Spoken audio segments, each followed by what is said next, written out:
Hi everyone and welcome to Just Love. My name is Paula and I'm here with Judy. Hi Judy. Hi Paula, hi everyone. In our last episode, long story short, you said that we invite negativity in through our choices. Yes, Paula, we sure do. The vital thing to understand is that we create our reality on a personal, family and national level by the way we think and focus our thoughts.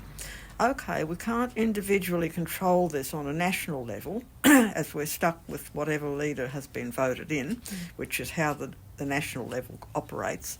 But we can certainly try on the family level, but it has to start with our own self. Our human mind is way more powerful than we give it credit for. Mm-hmm.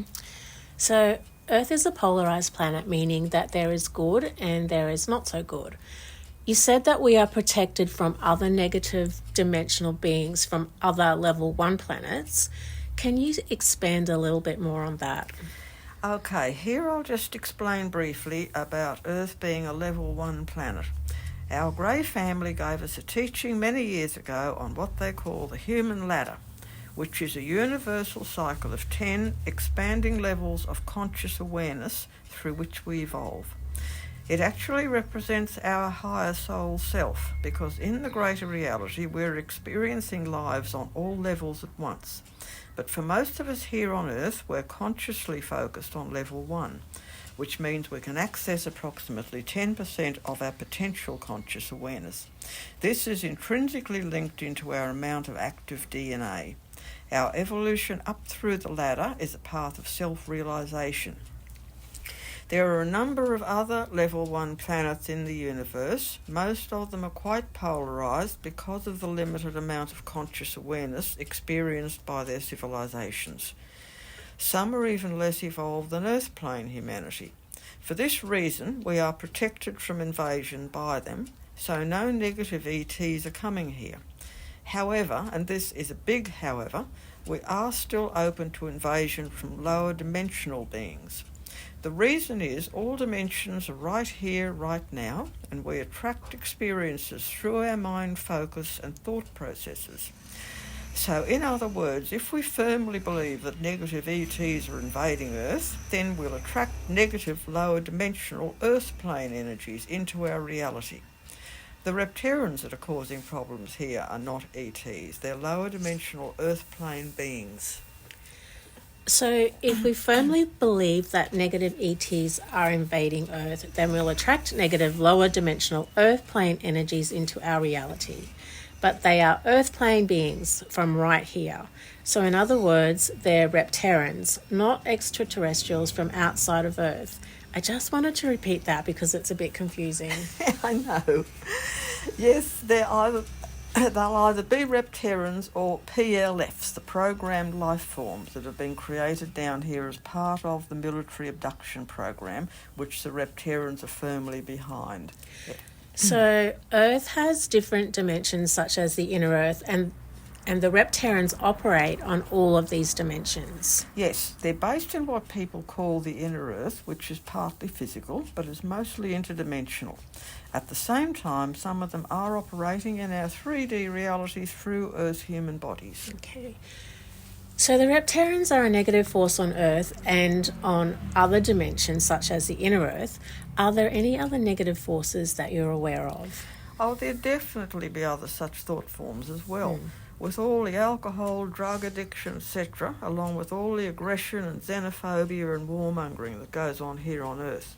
And so many Earth humans are addicted to fear and drama, so there's lots of scope for the creation of negative thought forms. Yeah, the thought forms. So given all of that, everything that you've just explained, it still comes down to our own personal choice. It does. It's a matter of mind focus. So many Earth folks actively seek out maximum drama and fear. The negative thought forms feed on this. So some would argue that they didn't choose to be contacted by a negative force, or they didn't choose to have a child with a disability, or they didn't choose to have a disability of their own. What would you say to that? What if someone has had a negative experience with my lab? Everything that happens to us during our life has been a pre-birth choice made by our higher self to assist in the gaining of experience on all levels, along with the balancing of karma. Unfortunately, we do tend to evolve more quickly through difficulties in life rather than through ease. We could compare this with when we were at school. It was often only dire threats of punishment by a teacher for homework not done or spelling not learnt that motivated us to put in more effort. Otherwise, we most likely would have spent all day looking out the window. It's the facing up to and overcoming difficulties that is the most conducive to spiritual growth. Most of us have no awareness whatsoever of these pre-birth choices made by our higher self. Many people deny reincarnation for the same reason, that they have no memory of past lives. But how many of us can even remember being born, even though we must have been to be here now? Even remembering things from our childhood can be hard, let alone what went on in a past life. That's a really good answer.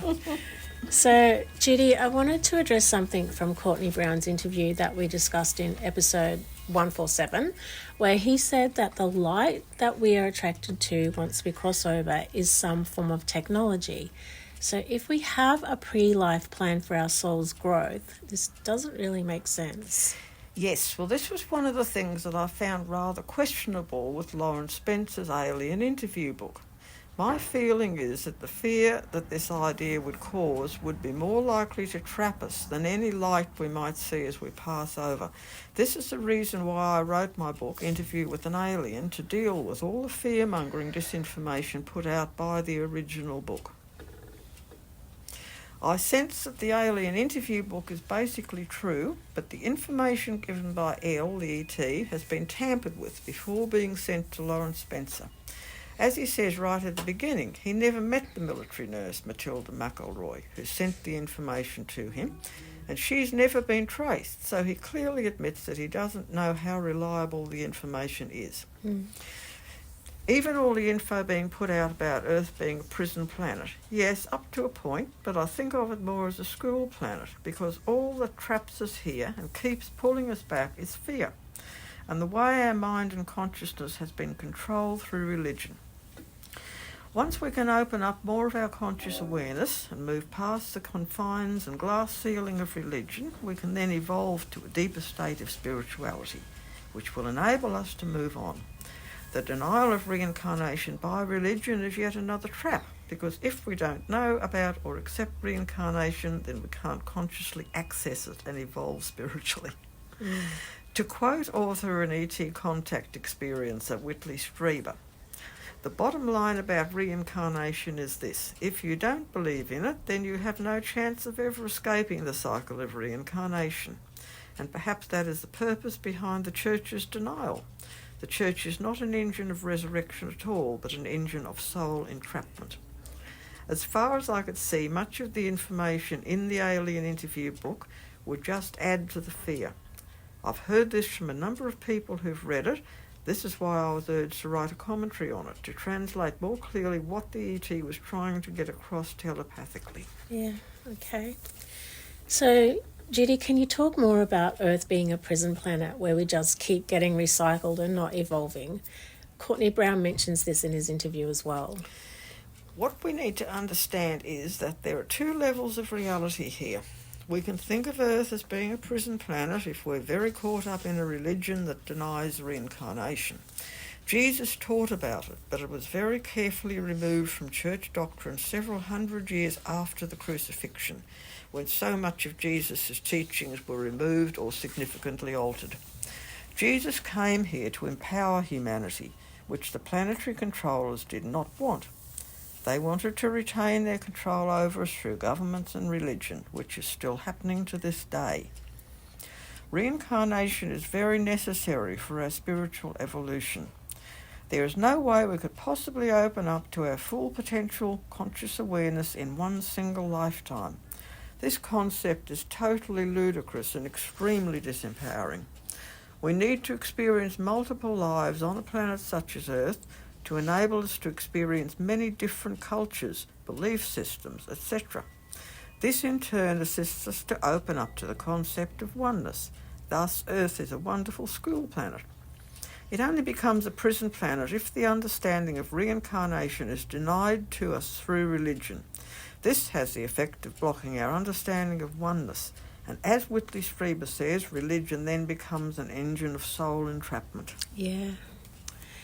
Okay, so Judy, you have spoken about this before, but I just wanted to address how in Courtney Brown's interview and in other interviews that are now coming to light, there is talk about how the US military is picking up shot down UFOs and other UAPs.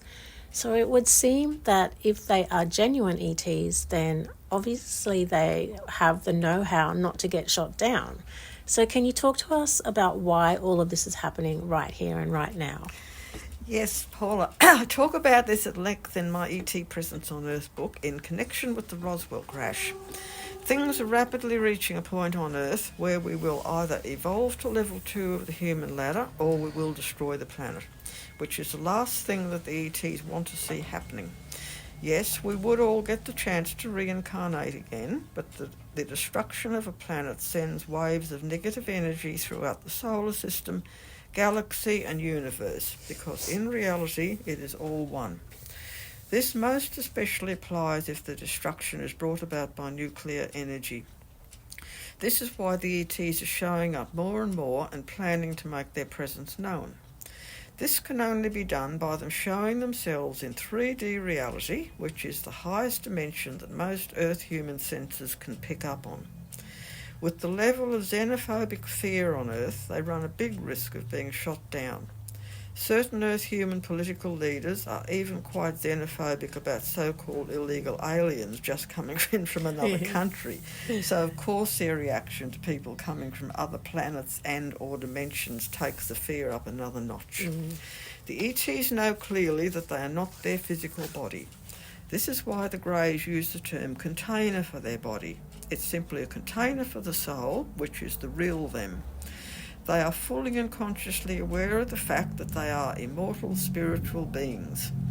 This being the case, as occurred with the Roswell and other previous crashes, they are willing to sacrifice the physical container in order to prove their reality to Earth plane humanity.